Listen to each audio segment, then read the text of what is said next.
How do we know that the New Testament has been corrupted over time? Today we'll show you a simple example. The first book of the New Testament is generally referred to as the Gospel of Matthew.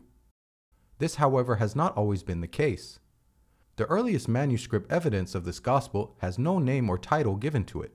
In fact, the original title of this gospel didn't refer to itself as a gospel at all. The real title of the Gospel of Matthew was actually the first line of the document, which when read says, "The Book of the Genealogy of Jesus Christ." That's it. No mention of it being a gospel, no mention of any Matthew being an author.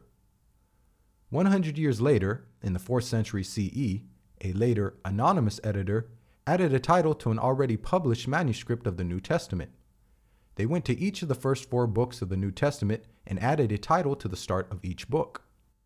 This is when the title, according to Matthew, is historically known to have been used in any published edition of the New Testament as a title for the first gospel.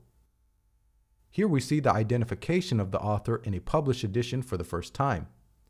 This identification comes roughly 300 years after Christians believe this document was first written. 100 years later, in the 5th century, we see the title being changed again. This time the title reads as the Gospel according to Matthew. 400 years later in the 9th century, we see the final change as we know it today.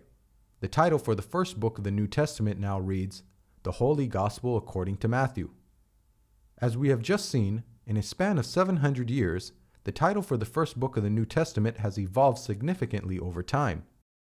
This table simplifies things quite a bit.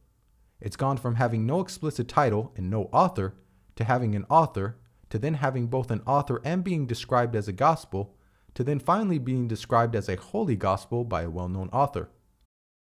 And this is just the first line of the New Testament. Can you imagine how many more changes were made?